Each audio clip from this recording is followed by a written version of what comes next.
Hi friends, video பார்க்குற எல்லாரும் மறக்காமல் சப்ஸ்கிரைப் பண்ணுங்கள். கூடவே பெல் ஐக்கானை ப்ரெஸ் பண்ணிக்கோங்க. அப்போ தான் நாங்கள் போடுற வீடியோஸ் எல்லாமே உங்களுக்கு உடனே நோட்டிஃபிகேஷனாக வரும். தேங்க்யூ. சிக்மங்களூர்னு ஒரு கிராமம் இருந்துச்சு. அங்க தினேஷ் அப்புறம் அவரோட மனைவி சுஜி வாழ்ந்துட்டு வந்தாங்க. தினேஷுக்கு நீண்ட முடி வளர்க்கறது ஒரு பொழுதுபோக்கா இருந்துச்சு. அது மட்டும் இல்லாம அவனுக்கு அது ரொம்ப பிடிச்சிருந்துச்சு.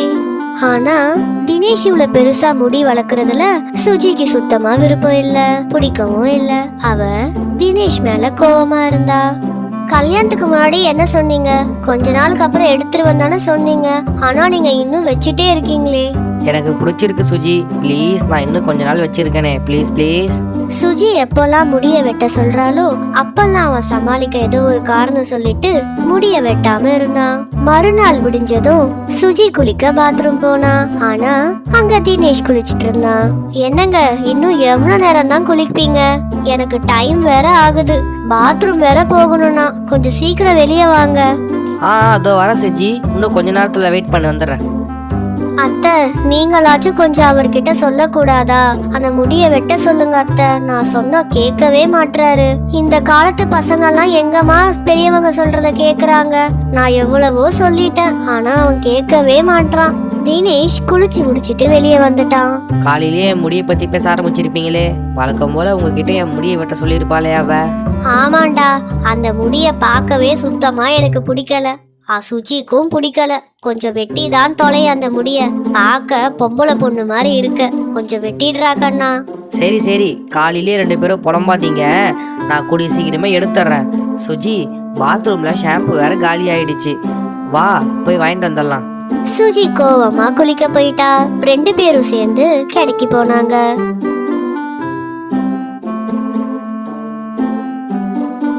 அங்க சுஜிதாவோட தூரத்து சொந்தமான அவங்க அத்தைய பார்த்தாங்க. சுஜி, என்ன ஞாபகம் இருக்காமா? கல்யாணத்துல பார்த்தது. ஆளே மாறிட்ட, எப்படிமா இருக்க? நான் நல்லா இருக்கேன் அத்தை. நீங்க எப்படி இருக்கீங்க? உங்க உடம்பு பரவாயில்லையா? நான் நல்லா இருக்கமா சுஜி. என்ன இந்த மூட்டு வலிதான் அடிக்கடிக்கு வந்து போகுது. உன் கணவர் எப்படி இருக்காரு? அத்தை நல்லாதான் இருக்காரு. தோ இவருதான் என் கணவர். ஐயோ, நான் இவ்வளவு நேரம் அவர் உங்க தோழியும் தானே நினைச்சிட்டு இருந்தேன். என்ன இவ்வளவு பெரிய முடி வச்சிருக்காரு? பார்க்க பொம்பளை பொண்ணு மாதிரி இருக்காரு. கொஞ்சம் அந்த முடிய வெட்ட சொல்லலாமா? சரிங்க அத்தை, நான் சொல்றேன். எனக்கு நேரம் வேற ஆகுது, நான் கிளம்புறேன் அத்தை. சுஜி வீட்டுக்கு வந்ததும் கணவர் மேல கோவப்பட்டா. நான் எவ்வளவு சொல்லியும் நீங்க அந்த முடிய எடுக்க மாட்டீங்கல்ல. நான் உங்ககிட்ட இனிமேல் பேசவே போறது இல்ல. நீங்க எப்போ அந்த முடிய எடுக்கிறீங்களோ அப்பதான் நான் உங்ககிட்ட பேசுவேன்.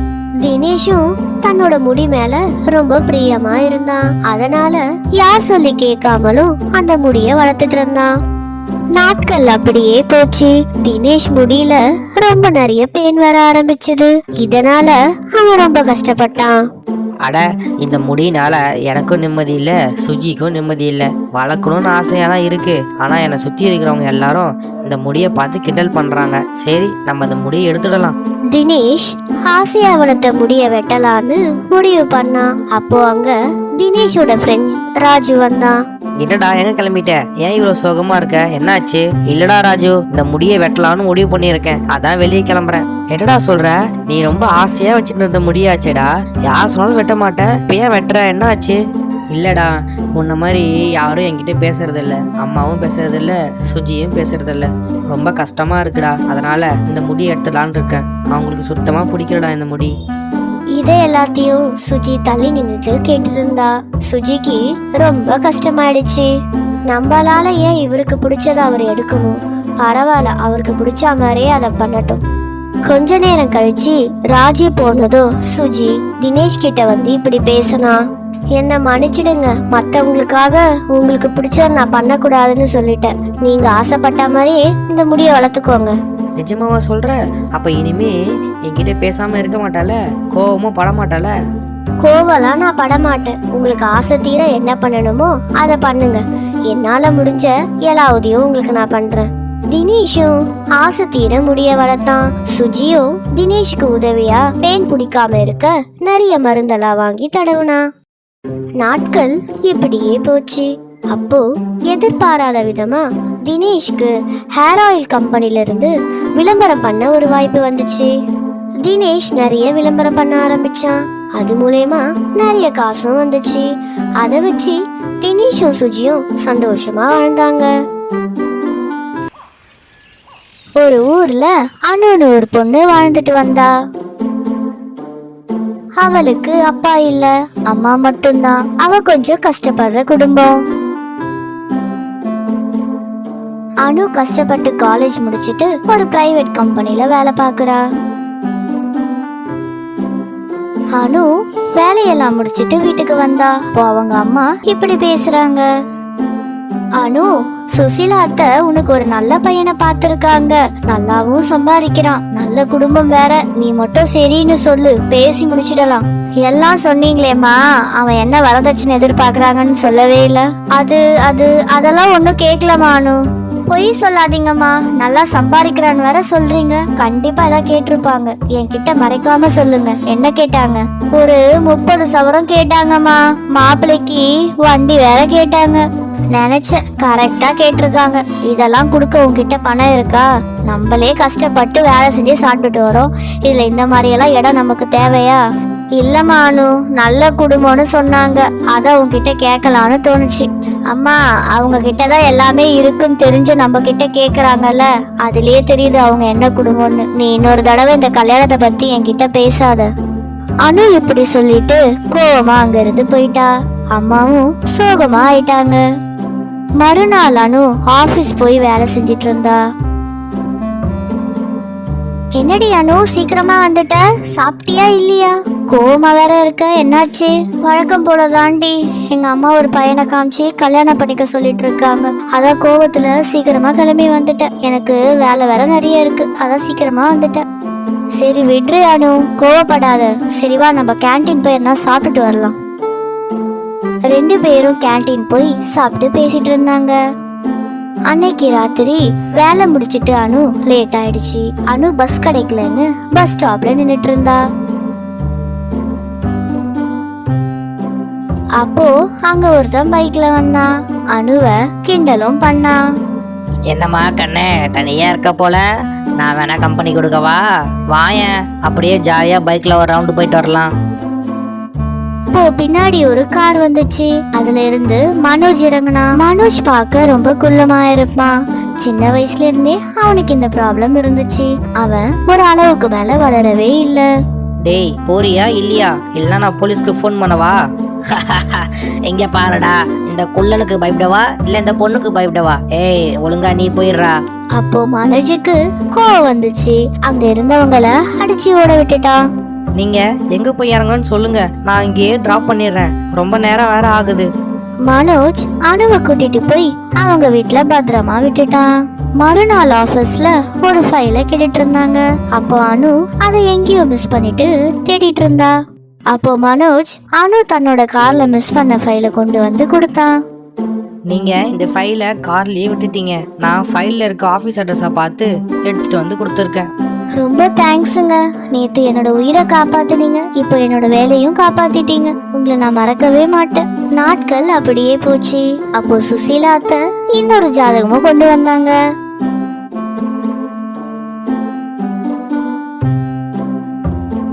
உன் பொண்ணுக்கு ஏத்த இடம் தாண்டி. மாப்பிள்ள எந்த வரதட்சணையும் வேணான்னு சொல்லிட்டாரு. பொண்ணு மட்டும் கொடுத்தா போதுமா. என்ன ஒரே ஒரு குறை, மாப்பிள்ள கொஞ்சம் குள்ளம். ஐயோ வேணாம்க்கா, அப்புறம் காலம் ஃபுல்லா என் பொண்ணை கிண்டல் பண்ணிட்டே இருப்பாங்க. வேற இடம் இருந்தா சொல்லுங்கக்கா. அப்போ அனு சுசீலா அத்தை கிட்ட மாப்பிள்ளை போட்டோ வாங்கி பாக்குறா. போட்டோல பார்த்தா நம்ம மனோஜ் தெரியல. அனுக்கு ஒரே சந்தோஷம். அம்மா கிட்ட இப்படி பேசுறா. அம்மா, அன்னைக்கு ரவுடிங்க கிட்ட இருந்து ஒருத்தர் காப்பாத்தினாருல, அப்புறம் ஆபீஸ்ல ஃபைல் கூட கொண்டு வந்து கொடுத்தாருன்னு சொன்னனே, அவருதாமா இவரு. எனக்கு இவரை ரொம்ப பிடிச்சிருக்குமா. இவரையே எனக்கு கல்யாணம் பண்ணி கொடுங்க. அனு, உன்னை எல்லாரும் கிண்டல் பண்ணாங்கடி, அப்புறம் நீ எங்கேயுமே போக முடியாது. அம்மா, ஒருத்தர் உருவத்தை வச்சு நீ சொல்லாதம்மா. அவர் ரொம்ப நல்லவரு, எனக்கு ரொம்ப பிடிச்சிருக்கு. பெரியவங்க எல்லாரும் பேசி அனுக்கும் மனோஜுக்கும் திருமணம் பண்ணி வச்சாங்க. நாம இருந்துச்சு. அங்க சுசின்னு ஒரு பொண்ணு வாழ்ந்துட்டு வந்தா. சுசி ரொம்ப வெகுளியானவ, யாருக்கும் எந்த தீங்கும் நினைக்க மாட்டா. சுசிக்கு நகரத்துல இருக்கிற ஒரு விக்கின்ற பையனுக்கு திருமணம் பண்ணலான்னு முடிவு பண்றாங்க. ஏய் சுசி, நீ ரொம்ப கொடுத்து வச்சுவதாண்டி. சிட்டில போய் வாழ போற, நாங்கெல்லாம் பாரு இந்த கிராமத்திலே கடந்து வாழணும். ஏ நீ வேறடி, நானே பயத்துல இருக்க. அங்க என்ன பண்ண போறோன்னு அத நினைச்சாலே பயமா இருக்கு. எதுக்குடி பயப்படுற? நீ நினைக்கிற மாதிரிலாம் எதுவும் இருக்காதடி. அங்க எல்லாத்துக்கும் மிஷின் இருக்கான். நம்ம எதுவும் கையில பண்ணவே வேணாம். துணி துவைக்க கூட மிஷின் இருக்காண்டி. தெரியும்டி. இதெல்லாம் தான் எனக்கு நினைச்சாலே பயமா இருக்கு. அங்க நான் எதுவுமே தெரியாம முழிக்க போறேன். எல்லாரும் என்ன பார்த்து சிரிக்க போறாங்க. நீ எதை பத்தியும் கவலைப்படாதடி. உன் கணவர் இருக்காருல்ல, அவர் எல்லாமே சொல்லி கொடுப்பாரு. நீ பயப்படாம இரு. சுசி கிராமத்துல வளர்ந்த பொண்ணு. சிட்டிக்கு போய் என்ன பண்ண போறோன்னு பயத்திலேயே அவ இருந்தா. ஒரு வழியா விக்கிக்கும் சுசிக்கும் திருமணம் முடிஞ்சது. சுசி சிட்டிக்கு போனா. அன்னைக்கு தான் அவங்களுக்கு முதல் திருமண நாள் இரவு. சுசி தன்னோட கணவருக்காக காத்துட்டு இருந்தா. ஐயோ, ட்ரெயின்ல வர்றதுனால வயிற்று கலக்க போதுன்னு பயத்துல சாப்பிடாமலே வந்துட்டோம். இப்போ எங்க பயங்கரமா பசிக்குது. நீங்க சாப்பிட வேற எதுவும் இல்லையே.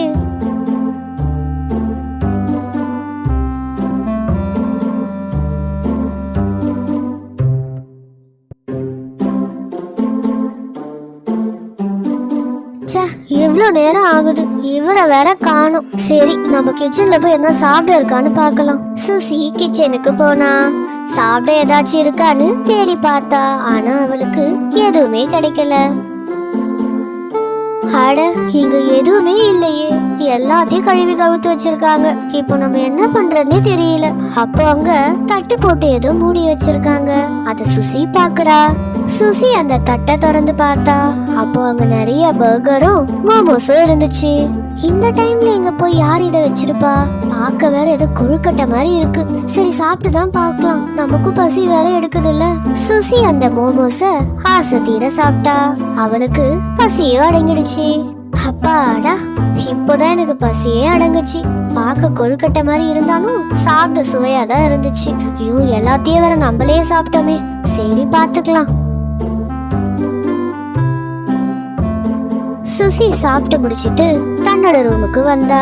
ஆனா இன்னும் தன்னோட கணவர் விக்கி வரவே இல்ல.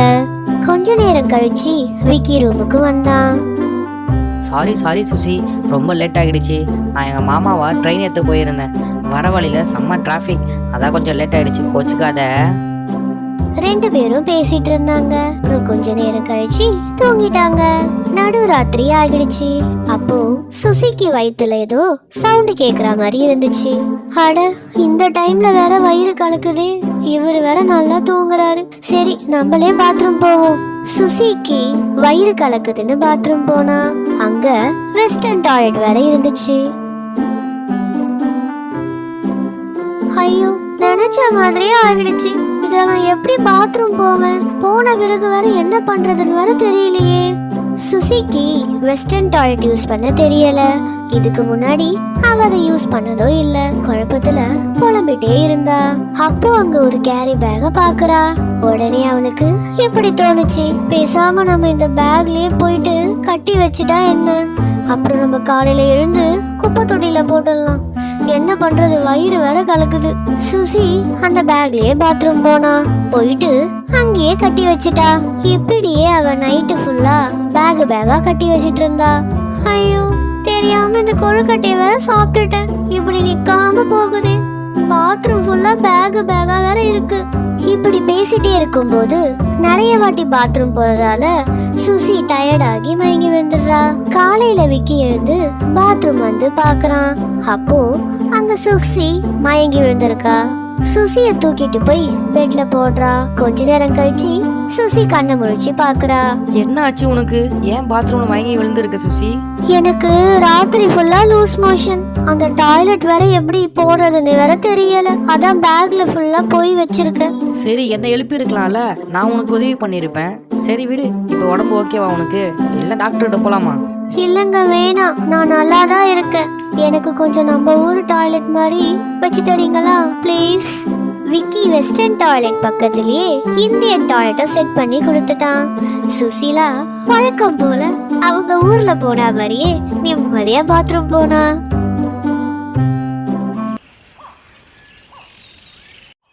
ஒரு ஊர்ல நாகேஷ் குடும்பம் வாழ்ந்துட்டு வந்துச்சு. கணவர் பெயர் நாகேஷ், அவரோட மனைவி கோமலா, அவங்களோட பையன் சுபாஷ். நாகேஷோட அப்பா பேரு விருமாண்டி. ஒரு குடும்பமா வாழ்ந்துட்டு வந்தாங்க. நாகேஷ் தன்னோட வீட்ல எல்லாமே அவனோட விருப்பப்படி தான் நடக்கணும்னு நினைப்பான். சுபாஷ் தன்னோட இன்ஜினியர் படிப்பை முடிச்சிட்டு நல்ல மார்க்ஸ் வாங்கிட்டு வீட்டுக்கு வந்தான். எப்படியோ நல்லபடியா படிப்பை முடிச்சுட்ட, அடுத்து ஒரு நல்ல வேலை தேடு, அப்பதான் உனக்கு பொறுப்பு வரும். டேய் போதும்டா, சும்மா அவனை எதனா சொல்லிட்டே இருக்க. நமக்கு இருக்கிற சொத்துக்கு அவன் வேலைக்கு போகணும்னு அவசியமே இல்லை. அவனை போய் வேலைக்கு போக சொல்ற. நீங்க சும்மா இருங்கப்பா, உங்களால தான் அவன் கெட்டு போறான். நீங்க தான் அவனுக்கு ஓவரா செல்லம் கொடுத்து கெடுக்குறீங்க. டேய் சும்மா எதனா சொல்லாத.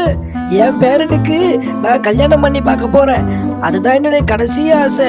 நான் இன்னும் எத்தனை நாள் இருப்பனோ தெரியல. அதுக்குள்ள என்னோட பேரனுக்கு கல்யாணம் பண்ணி பார்த்துடணும்.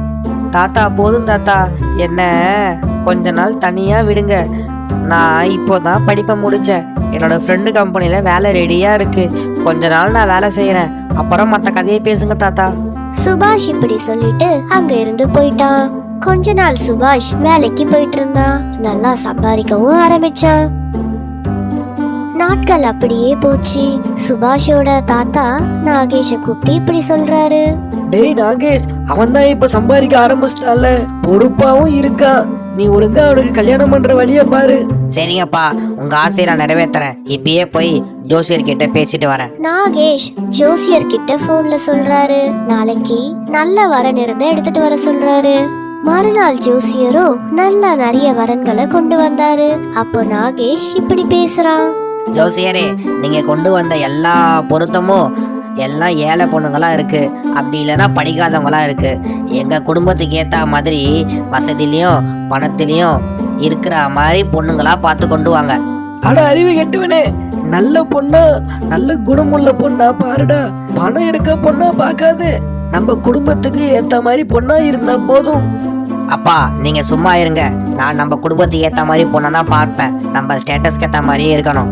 நாகேஷ் இப்படி பேசுறத சுபாஷ் கேட்டுறான். சுபாஷ் தன்னோட ரூமுக்கு போய் இப்படி புலம்புறான். ஐயோ, நம்ம அப்பா கொஞ்சம் ஏழை பொண்ணா இருந்தாலே ஒத்துக்க மாட்டாரு. இதுல எங்க நம்ம லவ் மேட்டர் ஒத்துக்க போறாரு? எப்படி சொல்லி ஒத்துக்க போறேன்னு தெரியலையே. சுபாஷ் தன்னோட நெருங்கிய ஃப்ரெண்டான சுசீலாவே காதலிக்கிறான். 2 பேரும் 3 வருஷமா காதலிச்சுட்டு வராங்க. சுசீலா கவர்மெண்ட் ஹாஸ்பிட்டல்ல டாக்டரா இருக்கா. என்னதான் டாக்டரா இருந்தாலும் சுசீலா வீட்ல வசதி கம்மி. மறுநாள் சுசீலாவும் சுபாஷும் சந்திச்சு பேசுறாங்க. சுசீலா, எங்க அப்பாவை நினைச்சாதான் எனக்கு பயமா இருக்கு. எப்படி நம்ம விஷயத்த சொல்லி ஒத்துக்க வைக்க போறேன்னு புரியல. எனக்கும் பயமா தான் இருக்கு சுபாஷ். ஆனா நான் உங்க தாத்தாவை பார்த்துட்டு நம்ம எல்லா விஷயத்தையும் சொல்லிட்டேன். அவரு நமக்கு உதவி பண்றேன்னு சொல்லியிருக்காரு. அப்படியா? நீ தாத்தா கிட்ட பேசினியா? தாத்தா பதிலுக்கு கோவப்படலையா? அவர் அப்பா கிட்ட பேசுறேன்னு சொல்லியிருக்காரா? அவரு என்கிட்ட எவ்வளவு நேரம் பேசினார் தெரியுமா? என்ன நிறைய கேள்வி வேற கேட்டாரு. ஆனா கடைசியில என்னோட பேர விருப்பம் தான் என்னோட விருப்பம்னு சொன்னாரு. சரி, அப்ப நான் தாத்தாவை போய் பார்த்து பேசிட்டு வரேன். சுபாஷ் தன்னோட தாத்தா கிட்ட பேசலான்னு வரான். ஆனா விருமாண்டி தாத்தாக்கு உடம்பு முடியாம படுத்துட்டு இருக்காரு. தன்னோட அப்பா கிட்ட வந்து தாத்தாக்கு என்ன ஆச்சுன்னு கேக்குறான். தாத்தா நம்மளை விட்டு போயிடுவாரா? இன்னும் 5 நாள் தான் இருப்பாராம். அவரோட விருப்பத்தை எல்லாத்தையும் நிறைவேற்ற சொல்லிட்டாங்க. சீக்கிரமாவே நம்மளை விட்டு போயிடுவாராண்டா. சுபாஷ் தாத்தாவை பாட்டு அழுதுட்டே இருந்தான். அப்போ தாத்தா இப்படி பேசுறாரு. நீ அழாதடா ராஜா. சுசீலா என்கிட்ட எல்லாமே சொல்லிட்டா. உங்க அப்பா கிட்ட பேசுறது என்னோட வேலை. உன்னோட விருப்பத்தை நான் நிறைவேற்றுறேன். விருமாண்டி தாத்தா சுபாஷோட காதல் விஷயத்த பத்தி நாகேஷ் கிட்ட பேசுறாரு. நாகேஷ் கோவப்பட்டு ஒத்துக்கவே இல்ல. நீங்க எவ்வளவுதான் சொன்னாலும் நான் இதுக்கு மட்டும் ஒத்துக்கவே மாட்டேன். என்னோட பையனுக்கு நான் தான் நல்ல பொண்ணா பார்த்து கட்டி வைப்பேன். டேய் நாகேஷ், இதுதான்டா என்னோட கடைசி ஆசை. என்னோட பேர ஆசையை நிறைவேற்று. நான் சந்தோஷமா கண்ணை மூடுவேன். நான் சொல்றத கொஞ்சம் கேளுடா. விருமாண்டி தாத்தா இப்படி சொன்னதும் நாகேஷால தட்ட முடியல. கல்யாணத்துக்கும் சம்மதிச்சான். 2 பேருக்கும் திருமணம் நடந்துச்சு. திருமணம் முடிஞ்ச கையோட தாத்தாவை பார்க்க 2 பேரும் வீட்டுக்கு வந்தாங்க. எல்லாரையும் தாத்தா கண்ணு திறந்து பார்த்தாரு. தன்னோட பேர ஆசைய நிறைவேற்றி வச்ச விருமாண்டி தாத்தா இறந்து போயிட்டாரு. என்னோட ஆசையை நிறைவேற்றி வச்சுட்டு இப்படி என்னை விட்டு போயிட்டீங்களே தாத்தா.